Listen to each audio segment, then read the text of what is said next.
things are awkward when you're 13. Really? Yeah. Yay. Like the parentals. Sad. And how you look. I start in the front. That would be my face. And the boy-girl thing. So awkward. Girls like flowers, chocolates, and massive balloons. Fascinating. Uh-huh. Check out how excruciating high school life can get. So awkward. Today, 4:45 in Studio 3. When it's cold, Affirmative. and days are short, Somebody write that down. there ain't nothing like back-to-back penguins. That's a double negative. Holiday mini marathons continue today from 12 on ABC3.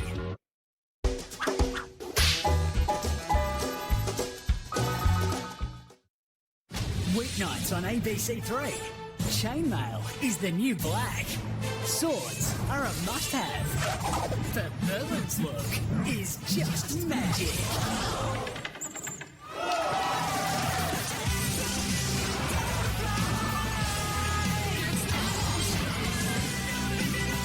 Saving Camelot has never been cooler. This could change everything. Merlin, tonight at 7 on ABC3. Afternoons/evenings, don't go to snooze. Put on your dancing shoes. Oh! Hit Studio 3 and say hello. Hello. To Top Drawer. First rate. World-class entertainment. Smile, Barry. Brought to you by our team of highly skilled professionals. Action. Line. Studio 3, weekdays 4:45, ABC3.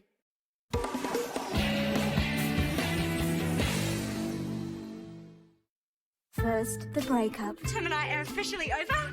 Then, the mystery. You didn't see who he was with. What this town needs Tim? is an expert love detective. Wow, I've never seen boobs on a man before. High five. Welcome to the Bay. Beautiful one day. Totally psycho the next. Is there a doctor in the house? Girl vs. Boy starts Friday 7:45 on ABC3. Next time on Bushwhack. What do you think can climb up and down these walls? A mountain goat, a monkey. The wolf spider. Kano's out to snag an 8-legged date. It could be up there as one of our best missions. Really? And he'll have to munch on its lunch. Now, what do you like to eat, my dear friend?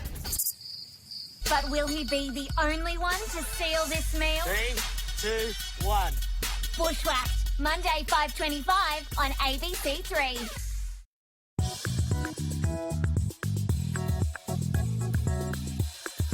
Churches wanting we. Why? Knights pursuing poultry. Why? Philosophers refusing rescue. Why? Don't you start. ABC3 answers every historical question Yes. you've never dreamed of asking. Hello. With intrepid investigators Oh! who'll stop at nothing Oh! to bring you all the foul facts. Why? Oh!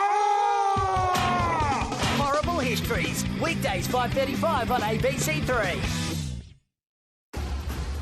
Just when you thought we'd showed you every deadly critter on Earth, No. back comes Steve to add to his lethal list. That's incredible. That's amazing. Have to go on the Deadly 60. For the first time in Australia, Oh, lordy. our deadliest season yet. Magnificent.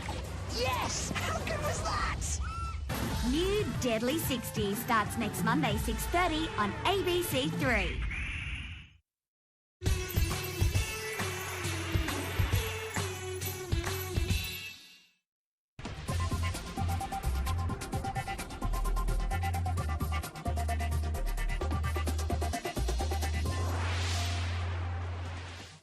Hi and welcome to News on 3, I'm Sophia Thompson. Neil Armstrong, the first man to walk on the moon, died over the weekend at the age of 82. Here's Alfie.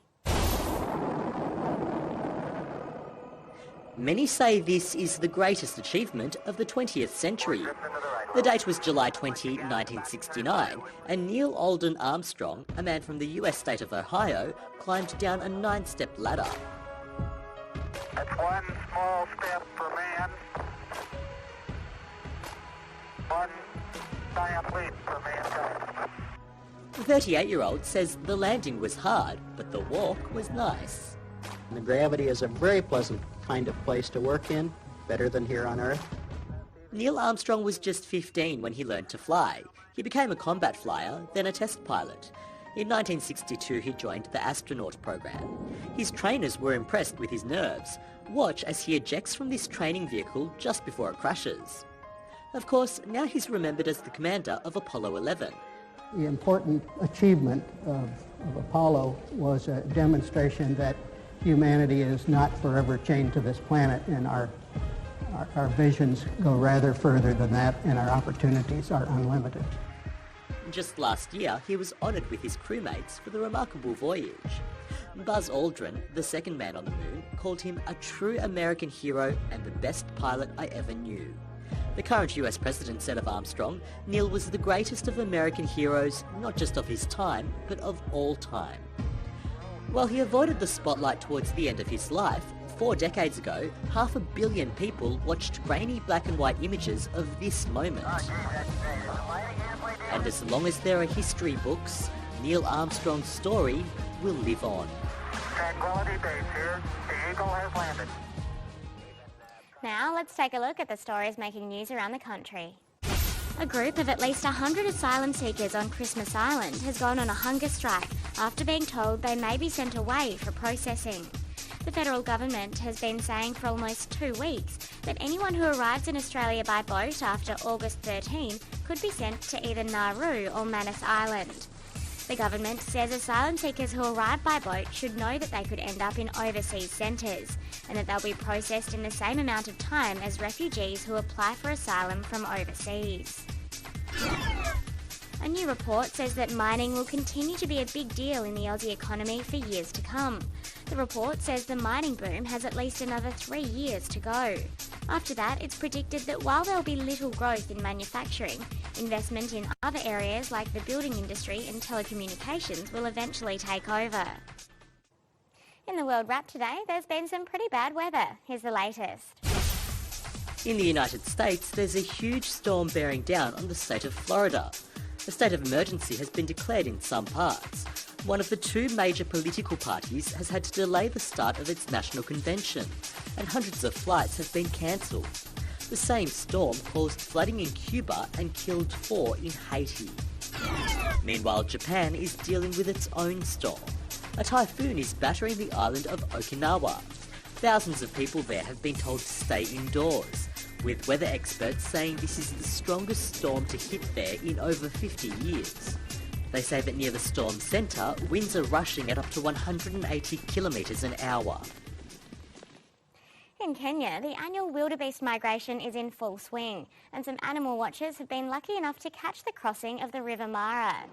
It's one of nature's greatest spectacles. In their search for greener grasslands, the wildebeest migration happens once a year. Hundreds of thousands of wildebeest and zebras migrate between the Masai Mara in Kenya and the Serengeti in Tanzania. This year, animal watchers got lucky and saw thousands of wildebeest and other animals wade and swim past a group of hippos to reach the other side. Not all of the animals survive the river crossing, but that's good news for the scavengers. The animals will migrate back to the Masai Mara around January. Our next News on 3 bulletin will be tomorrow at 3:30. Hope you can join me then. Meanwhile, check out our website. It's at abc.net.au/abc3. I'm Sophia Thompson. See you next time.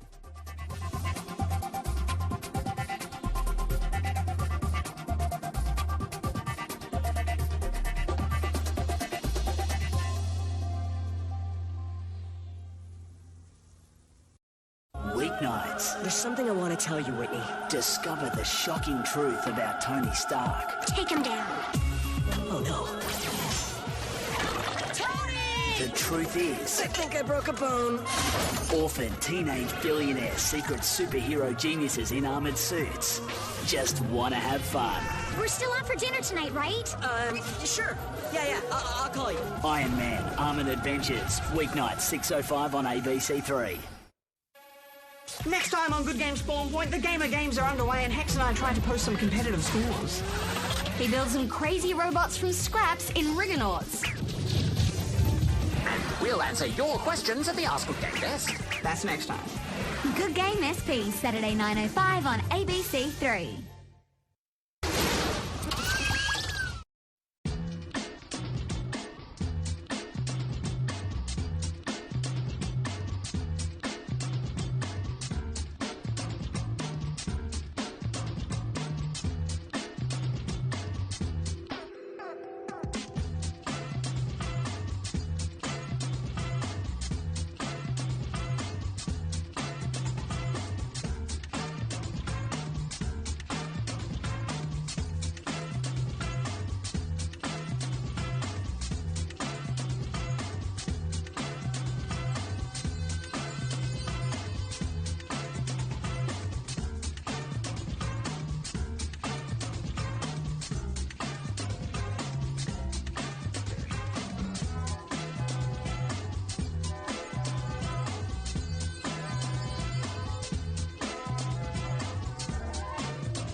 Bye.